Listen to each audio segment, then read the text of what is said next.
manso e suave, é Cristo chamando, chama por ti e por mim. A Real Bus está de volta à estrada. Uma volta responsável e controlada, seguindo todo o protocolo de higiene recomendado pelas autoridades de saúde. Uso obrigatório de máscaras, álcool em gel para todos, higienização completa dos ônibus e renovação do ar a cada minuto durante o trajeto. Se o seu destino for João Pessoa, Campina Grande, São João do Cariri, Serra Branca, Sumé, Monteiro, São José dos Cordeiros ou São Sebastião do Umbuzeiro, conte com a gente. Mesmo em tempos desafiadores, o compromisso da Real Bus é com a sua satisfação. Bom dia, telespectador do Opção para a Vida. Dentro de instantes estaremos ouvindo a segunda parte, dessa mensagem que nós estamos transmitindo sobre o Salmo 23. O Senhor, o Senhor. Quero lembrar ainda que hoje é o dia da pizza. Muita gente que gosta de comer pizza sabe que muitas vezes ela sendo consumida com uma certa permanência, você pode trazer seríssimos problemas para a sua saúde. A obesidade é uma delas.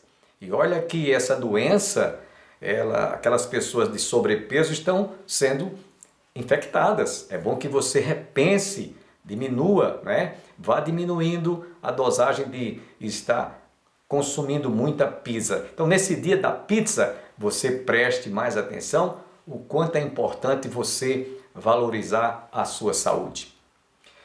Portanto, nesse instante, quero deixá-los com esta parte do Salmo 23. O Senhor é soberano. Soberano porque Ele é o Criador. Jesus mesmo nos diz, eu sou o Alfa e o Ômega, o princípio e o fim. Então, se você realmente busca Deus em primeiro lugar na sua vida, é porque você está considerando que Ele é o Senhor. Ele realmente é a razão da nossa existência. E se você está buscando as coisas desta vida, você está deixando de considerar a soberania do Senhor. Ele é a supremacia, Ele é o Senhor que deve ocupar o primeiro lugar. Depois a família, depois o trabalho, depois o estudo. Aí você é quem vai fazer essa escala de valores, certo? Então fiquemos com a parte desta mensagem sobre o senhorio, a soberania do Senhor, o Senhor que vive e reina para todo sempre. Amém.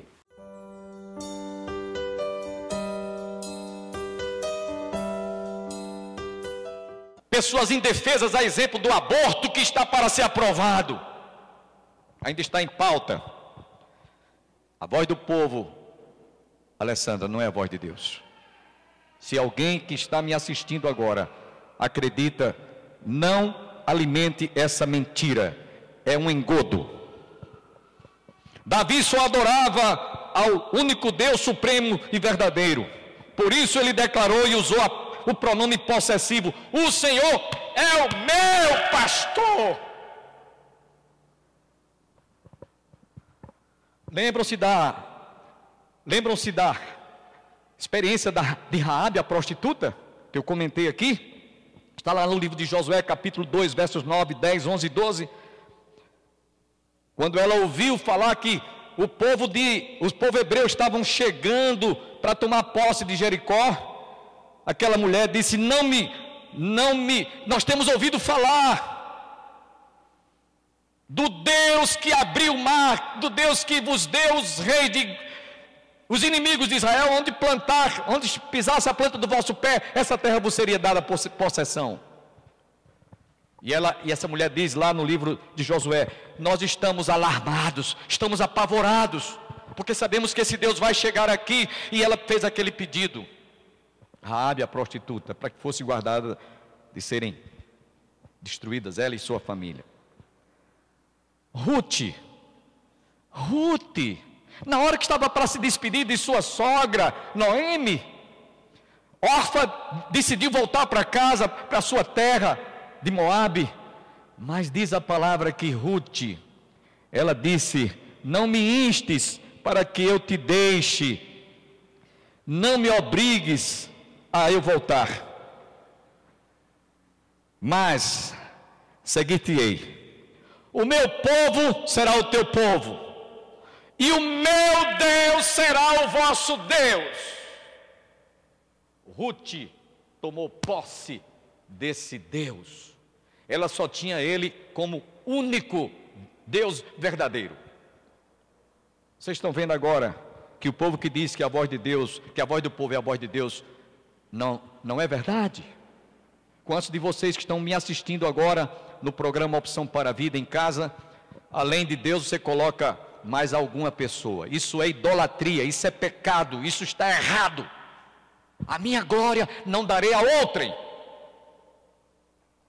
Até porque o próprio Deus nos diz: não farás para ti imagem de escultura, nem adorarás a outro qualquer Deus. Então, Ruth, ela disse: aonde tu fores eu irei, e onde quer que pousares, ali pousarei eu. O teu povo é o meu povo, o teu Deus é o meu Deus. Portanto, irmãos, dando ênfase aqui, a voz do povo não é a voz de Deus. Lá no livro de 1 Samuel, capítulo 8, versos 6 a 8, nos diz que quando o povo quis se parecer com as demais nações, desprezar o governo teocrático, eles disseram: nós queremos ser como as demais nações, queremos ter um rei sobre nós. E aquilo soou mal aos olhos de Samuel, o vidente, o profeta. E ele foi ao Senhor, e Deus disse para eles: olha, você não fique triste, porque antes deles se voltarem contra mim, contra você, eles se levantaram contra mim. Podem escolher um rei aí, e vocês sabem qual foi o resto da história. Escolheram um rei que foi um desastre. Esse rei chamado Saul, mais tarde chegou a desprezar esse Deus soberano, único e verdadeiro, e passou a consultar-se com uma pitonisa, uma feiticeira, uma guru. Vocês ouviram isso? Portanto, a voz do povo não é a voz de Deus. E o terceiro e último jargão é que Deus é brasileiro.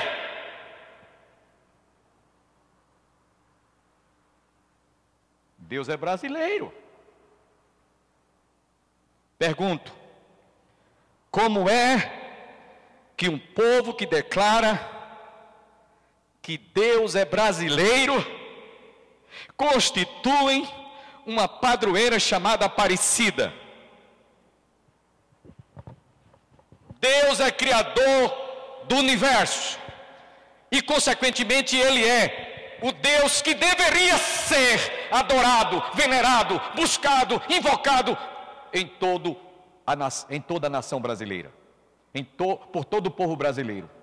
Mas em cada região do nosso país tem lá um ídolo que o povo passa a consultar. E chegam até a dizer que São Pedro é o Deus que abençoa quando chove, São José. Tem até quem diga: meu padrinho, Padre Cícero, meu padrinho. Aí toma como pronome possessivo Padre Cícero. Me perdoe se tem alguém religiosa devota de Padre Cícero, mas isso está errado, isso é pecado. Davi, quando disse: o Senhor é o meu pastor, não tinha mais ninguém fora dele, ele era o único. Esse jargão não tem fundamento.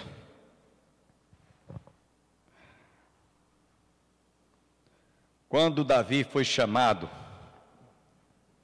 pelo Senhor para dirigir os destinos de Israel, Davi era pastor. Lembra-se que eu mostrei essa pequena mostra de um pastor conduzindo uma ovelhinha no ombro? Eu tenho chorado esses dias, porque não tenho podido apacentar as ovelhas da qual Deus me confiou. Estou apacentando hoje através desse instrumento, essa ferramenta de comunicação. Essa semana mesmo comecei a dar a ceia domiciliar. Os irmãos vão ter o privilégio de participar aqui, mas nem todos os idosos têm esse privilégio. E o que é que eu fiz? Comecei a levar o pão e o vinho.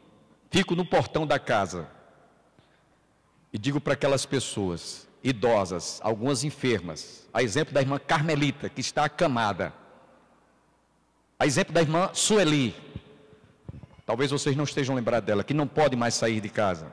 E eu fiquei do lado de fora do portão, entreguei o pão, entreguei o vinho e disse: olha, o pão, vocês abençoem aí. Me traga o pão, desculpem, me traga o pão que eu vou orar daqui abençoando esse pão. Não foram eles que abençoaram. Traga uma fatiazinha de pão, pires, eu vou colocar. E orei do lado de fora da casa. E essas pessoas receberam a ceia. Por quê? A minha responsabilidade como pastor é apacentar ovelhas. Se tem algum colega que não aceita as minhas afirmações aqui, eu quero lembrar uma coisa que eu vi do meu primeiro pastor. Há o chamado pastor e o pastor chamado. Me perdoem, mas eu tenho que dizer isso. Isso não é fanatismo. Isso é responsabilidade de um ministro de Deus. Até porque na carta do escritor sagrado aos Hebreus, capítulo 13, versos 7 e 17... O apóstolo São Paulo, que eu creio o autor desta epístola, ele diz que nós teremos que responder pelas ovelhas cujo rebanho Deus nos confiou.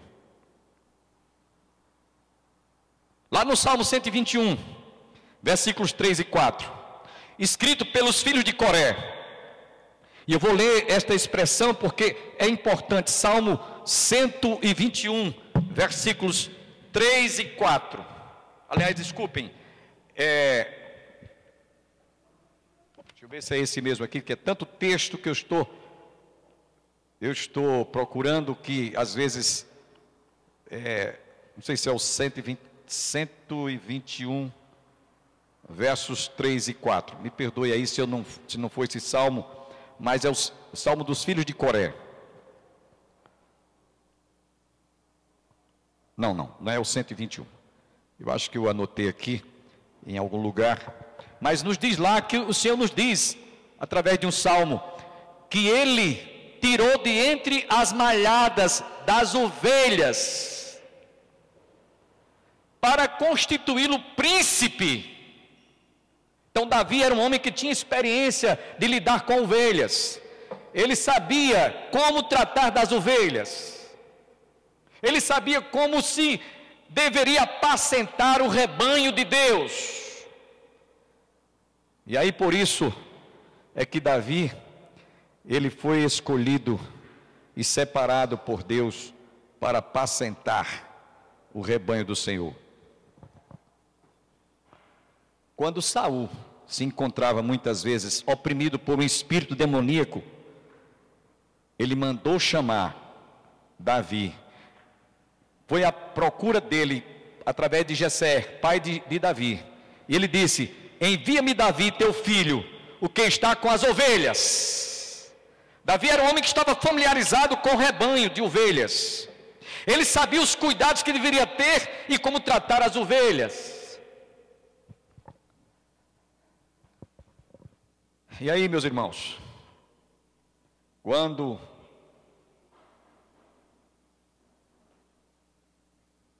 o Senhor chamou Davi,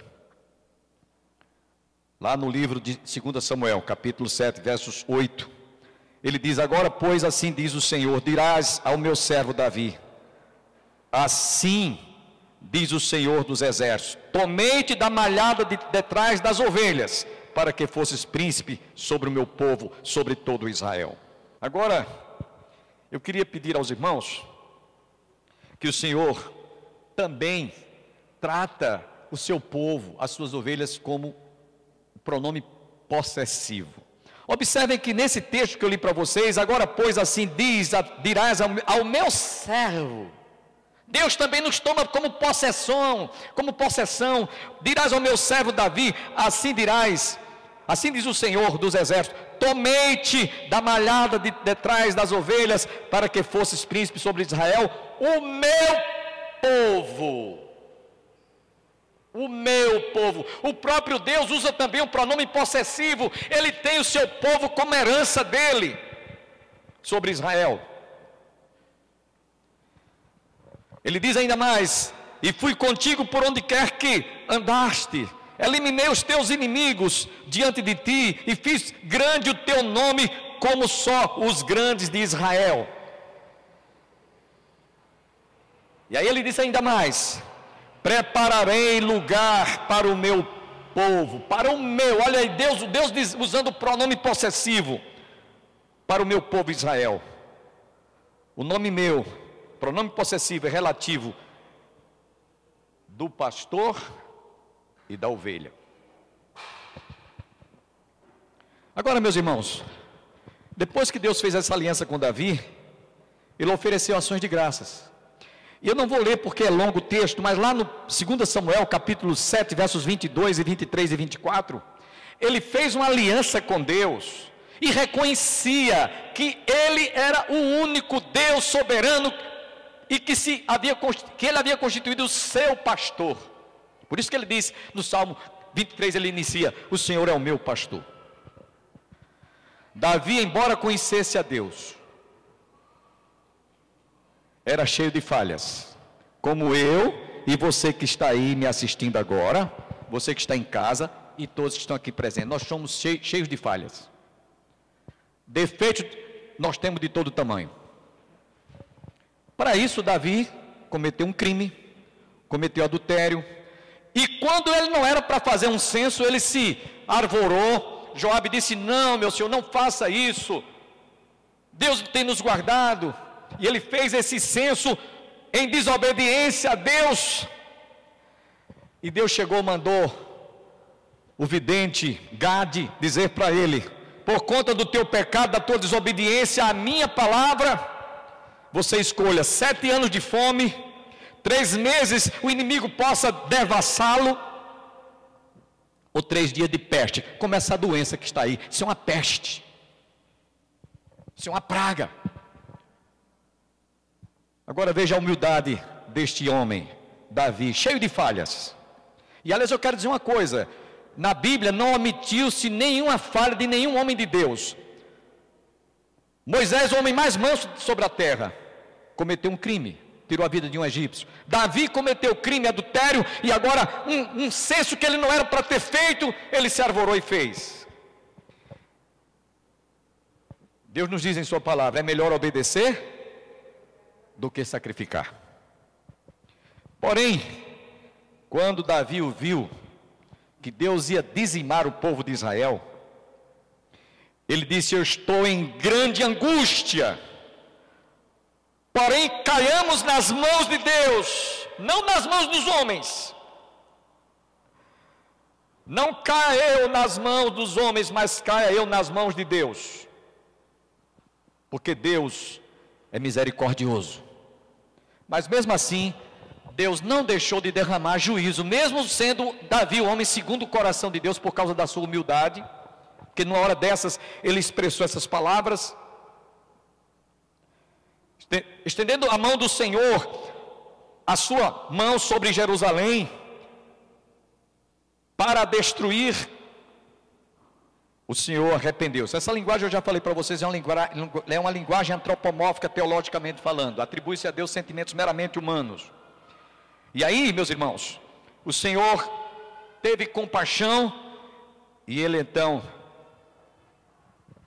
retirou a destruição do mal que dissera ao anjo que fizesse destruindo Israel. Mas mesmo assim, foram 70.000 homens que morreram. 70.000. E Davi diz ainda: eu é que pequei, eu é que pequei, eu é que procedi perversamente, porém essas ovelhas, que fizeram? Seja pois a tua mão contra mim e contra a casa do meu pai. Esse era o homem segundo o coração de Deus, Alessandra, que quando reconhecia o pecado que ele havia cometido, se quebrantava, se humilhava, se arrependia, porque ele não era perfeito, como eu não sou, como nenhum de nós é perfeito. Meus irmãos, são muitos os exemplos, a Bíblia está cheia. Eu não vou muito além disso, mas eu quero só lembrar que Elias fez um desafio contra aqueles 450 homens. Olha, vocês podem invocar o Deus de Baal, clamem a ele, façam aí o que vocês têm de fazer. E eu vou colocar aqui 2 novilhas, vocês colocam aí no altar, eu coloco aqui uma aqui, e vamos clamar. O Deus que fizer cair fogo do céu, esse é o Deus que deve ser seguido, esse é o Deus que deve ser servido. E vocês conhecem a história. Vocês sabem como foi que aconteceu. O Deus Baal demorou muito a atender e não atendeu. Ao ponto dele estarem se esquartejando até da manhã até o anoitecer. E aí Elias, ironizando, disse: vocês clamem mais alto, porque ele pode estar dormindo, ele pode estar atendendo alguém.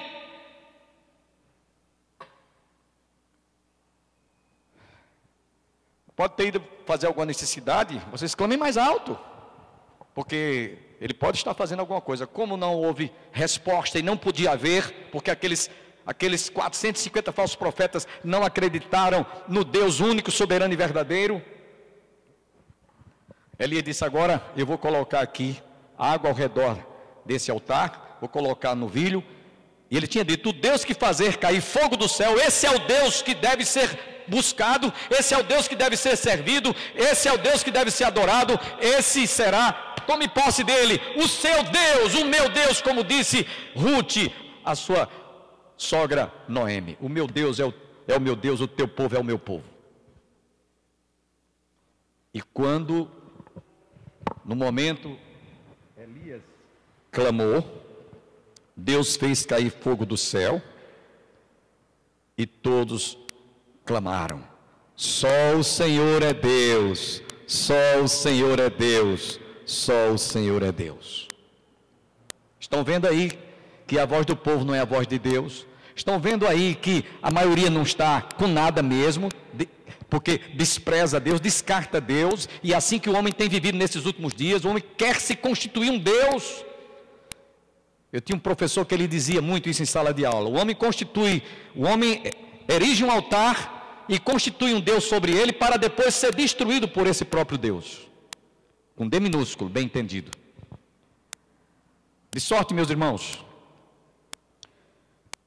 que o Deus Baal era a maioria, mas não prevaleceram contra o profeta, o homem de Deus Elias. Estou lembrando aqui, sabe de quem? De Jó. Jó, lá no Velho Testamento ainda, ele, no capítulo 19, versículos 25 a 27, ele profetizou acerca do Senhor Jesus como sendo o Messias, que viria ao mundo, que iria morrer, que ia ser crucificado, mas que ressuscitaria ao terceiro dia. No capítulo 19 deste citado livro, ele diz, nos versos 23, das 24, 23 e 24 em diante: quem me dera agora que as minhas palavras se escrevessem, quem me dera que se gravassem num livro, e que com pena de ferro e com chumbo para sempre fossem esculpidas na rocha, porque eu sei que o meu Redentor vive.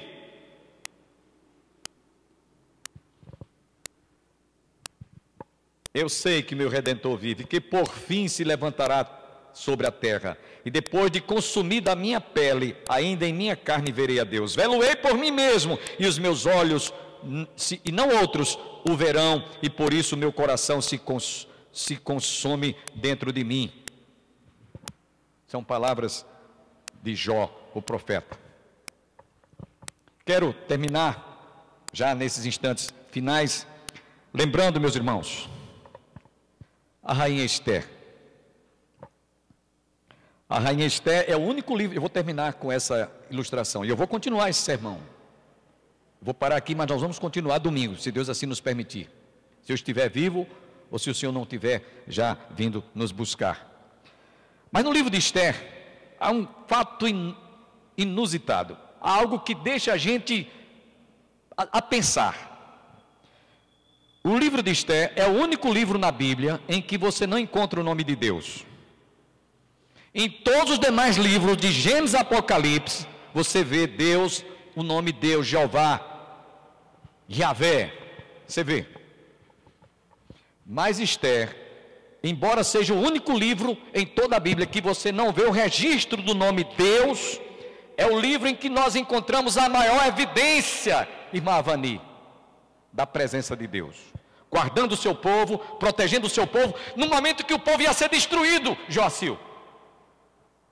Então nós não podemos dizer que a voz do povo é a voz de Deus, não podemos dizer que fé em Deus e pé na tábua, não podemos dizer que esse Deus é brasileiro. Se você não tiver um encontro pessoal, jamais você vai poder dizer, Deus é o meu pastor, jamais.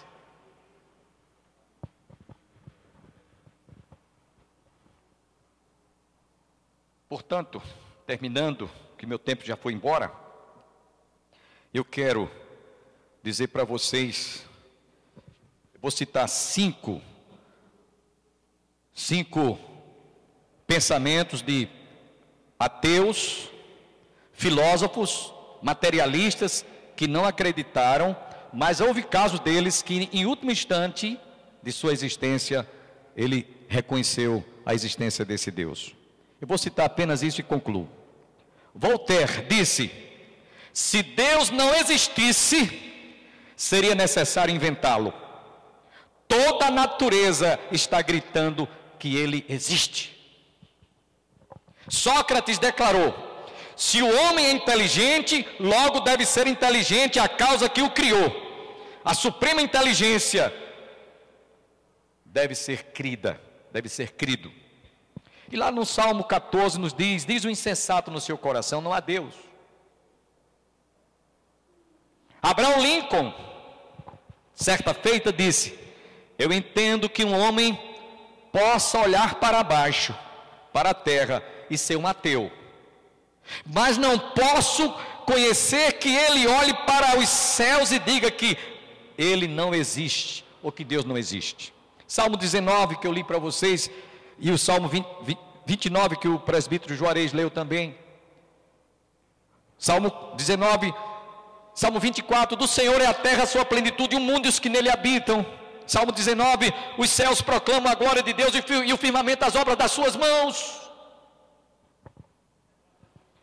E vou terminar com a ilustração de um professor agnóstico. Numa sala de aula havia uma cristã, e aí o professor, sabendo que se tratava de uma cristã, fez a seguinte pergunta, minha filha, me diga onde Deus está, que eu lhe dou uma laranja. A mocinha humildemente retrucou e disse, eu vou lhe dar 2 laranjas, professor, 2, onde o senhor me mostrar onde Deus não está. Lamentamos porque meu tempo acabou. 5 provas bíblicas e até extras bíblicas poderíamos citar aqui, da existência desse Deus que criou e que Davi o constituiu como seu pastor. Deus se faz conhecer de 3 maneiras, vou citar aqui, de forma suprema em Cristo, e de um modo geral pela Bíblia, mas também por intermédio da pregação, como eu faço agora. A fé vem pelo ouvir, e o escutar a palavra de Deus. Não continue sendo enganado por esses jargões que muitos de vocês citam. Davi, ele só tinha o Senhor, é o meu pastor. E aí a gente vai continuar concluindo esse sermão, e nada me faltará. Deus abençoe a vocês, que todos fiquem com Deus, e até o nosso próximo programa, se Deus quiser, segunda-feira. Que Deus nos guarde, nos livre, nos proteja e nos abençoe.